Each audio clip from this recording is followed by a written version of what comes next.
Terima kasih Tuhan Yesus. Kami bersyukur kami ada karena kemurahan-Mu. Kami mau menghidupi firman-Mu dalam kehidupan kami Tuhan.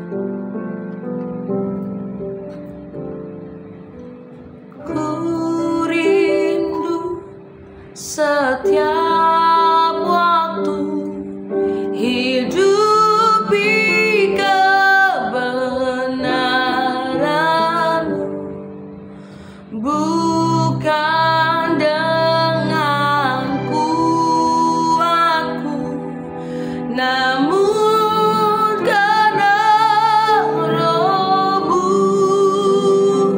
Yesus, Kau yang ku pegang teguh.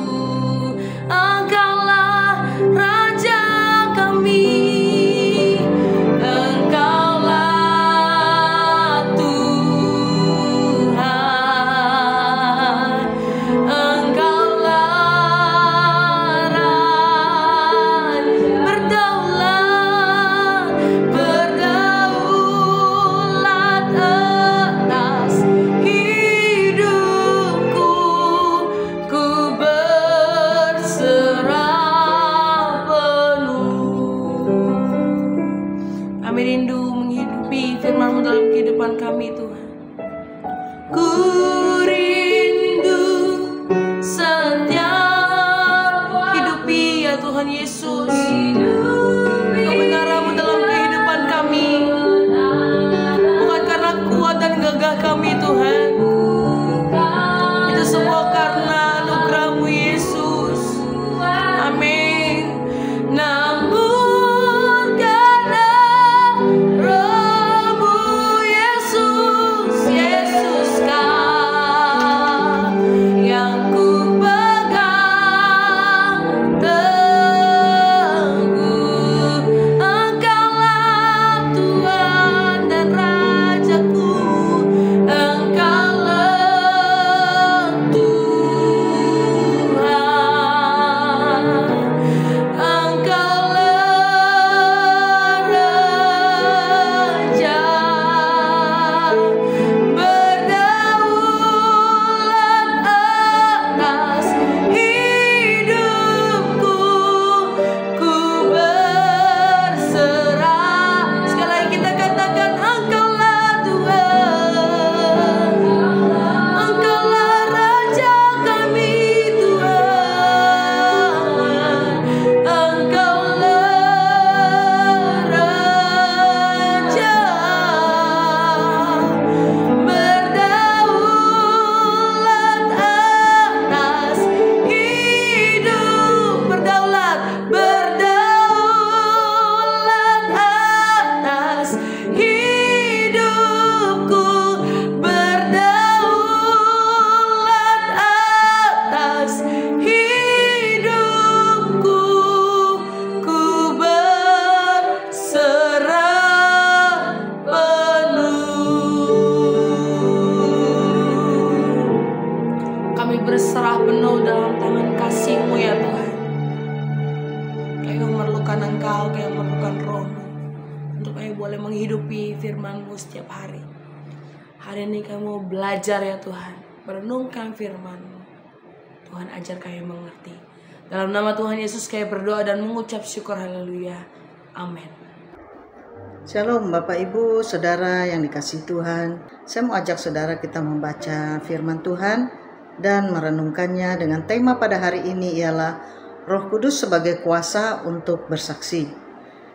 Kita akan baca satu ayat yang diambil dari Kisah Para Rasul 1 ayat 8, demikian firman Tuhan. Tetapi kamu akan menerima kuasa kalau Roh Kudus turun atas kamu, dan kamu akan menjadi saksiku di Yerusalem dan di seluruh Yudea dan Samaria dan sampai ke ujung bumi. Ayat ini merupakan perintah Tuhan Yesus kepada murid-muridnya untuk menjadi saksi tentang kebangkitan dan karyanya, serta tentang semua pengajaran-pengajarannya.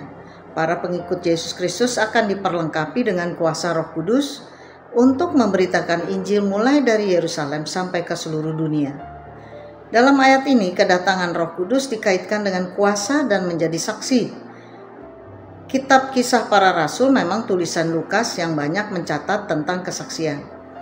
Bahkan gereja telah diberikan tugas untuk menjadi saksi bagi Injil Kristus. Para rasul adalah saksi-saksi dari kehidupan dan pengajaran Yesus, sehingga sekarang setiap orang percaya ditugaskan untuk menjadi saksi Injil dan pengajarannya. Kesaksian-kesaksian yang efektif hanya dapat terjadi melalui kuasa Roh Kudus. Ayat ini dimulai dengan kalimat, "Kamu akan menerima kuasa." Kalimat ini merupakan kalimat kunci dari ayat ini dengan tujuan utama, yaitu baptisan dalam Roh, yaitu menerima kuasa untuk bersaksi bagi Kristus sehingga orang-orang yang terhilang dapat dimenangkan dan diajarkan kembali untuk tetap setia dan taat akan semua perintah-perintah Tuhan.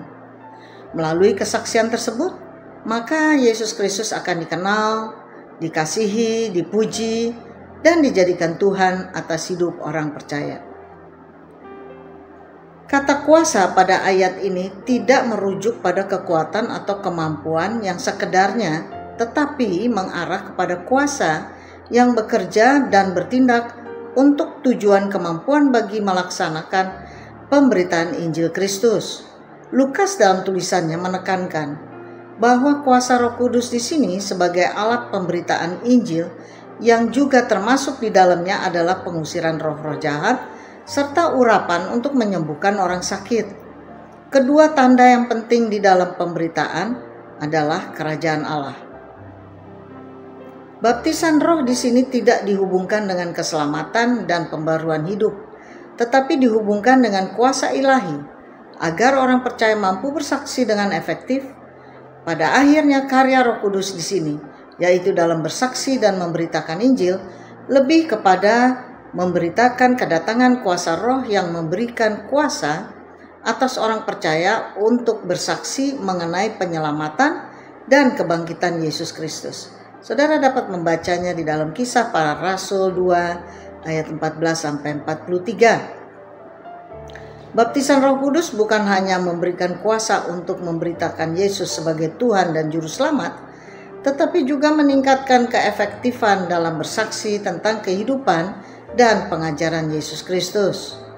Apa yang dapat kita pelajari tentang Roh Kudus dalam ayat ini? Maka yang pertama, Roh Kudus akan menyingkapkan dan memperdalam kehadiran pribadi Kristus kepada kita, agar kita terus hidup semakin melekat dengan diri Tuhan Yesus, semakin mengasihi, menghormati, dan menyenangkan hati Tuhan Yesus.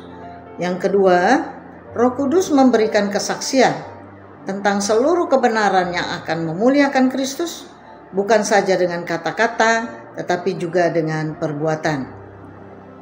Yang ketiga, baptisan Roh Kudus merupakan alat di mana orang percaya diberikan kuasa untuk bersaksi tentang Kristus dan menginsafkan orang yang terhilang oleh karena dosa.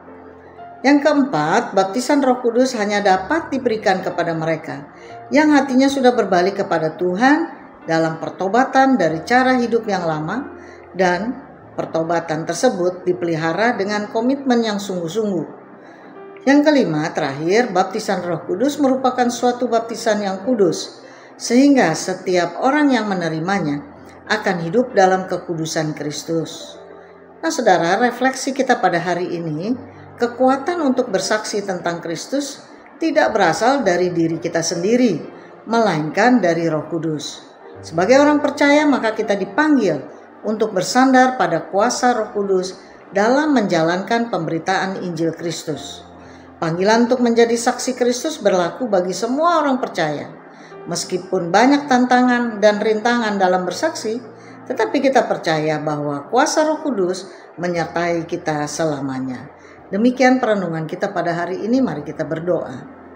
Bapa, dalam nama Tuhan Yesus Kristus, kami bersyukur, berterima kasih Tuhan, jika setiap kami sebagai orang-orang percaya diberikan kuasa dari Roh Kudus untuk mampu bersaksi tentang keberadaan Tuhan Yesus dan tentang kebangkitannya yang memberikan keselamatan bagi setiap orang yang percaya kepadanya.